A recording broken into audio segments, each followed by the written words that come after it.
യേശുവിനെ പരിശുദ്ധ ഖുർആൻ അംഗീകരിക്കുക മാത്രമല്ല, ബൈബിളിനേക്കാൾ ഒരല്പം കടന്നംഗീകരിക്കുന്നു എന്നുള്ളതാണ് സത്യം. കാരണം ബൈബിളിൽ നിങ്ങൾ ലൂക്കോസിന്റെ സുവിശേഷവും മത്തായിയുടെ സുവിശേഷവും ഒഴിച്ചിരുത്തിയാൽ, മർക്കോസിന്റെ സുവിശേഷവും യോഹന്നാന്റെ സുവിശേഷവും പരിശോധിച്ചാൽ, അല്ലെങ്കിൽ പൗലോസിന്റെ ലേഖനങ്ങൾ പരിശോധിച്ചാൽ, പൗലോസിന്റെ ലേഖനങ്ങളാണല്ലോ സത്യത്തിൽ ക്രിസ്റ്റോളജിയുടെ അടിസ്ഥാനമായി വർത്തിച്ചത് പിൽക്കാലഘട്ടത്തിൽ, ക്രൈസ്തവ ദൈവശാസ്ത്രത്തിന്റെ.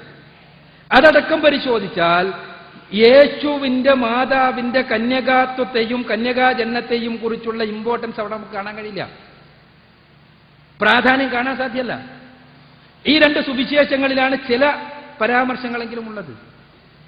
എന്നാൽ പരിശുദ്ധ ഖുർആനിലെ സൂറത്തു മറിയം, എന്റെ സഹോദരിയോട് പറയാനുള്ളത്, ഖുർആനിലെ 19-ാമത്തെ അധ്യായം ഒന്ന് വായിച്ചു നോക്കണം.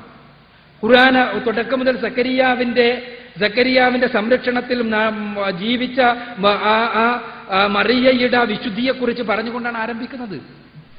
അങ്ങനെ മറിയ, വിശുദ്ധയായ മറിയ, എല്ലാവരാലും അറിയപ്പെട്ടിരുന്ന മറിയ, അവർ കന്യകയായിരിക്കുമ്പോൾ തന്നെ ഗർഭിണിയാകുന്നു. അതിനു മുമ്പ് അവർക്ക് പരിശുദ്ധാത്മാവിന്റെ അഥവാ ഇസ്ലാമിക വീക്ഷണത്തിൽ മലക്കായ ഗബ്രിയേലിന്റെ, പരിശുദ്ധാത്മാവ് എന്നുള്ളത് മലക്ക് ജിബ്രീലിന്റെ മറ്റൊരു പേരാണ് എന്നാണ് ഇസ്ലാം പഠിപ്പിക്കുന്നത്. ആ ജിബ്രീലിന്റെ ആഗമനം ഉണ്ടാവുകയും ഈ കുഞ്ഞിനെ കുറിച്ച് സന്തോഷ വാർത്ത അറിയിക്കുകയും അങ്ങനെ കുഞ്ഞുണ്ടാവുകയും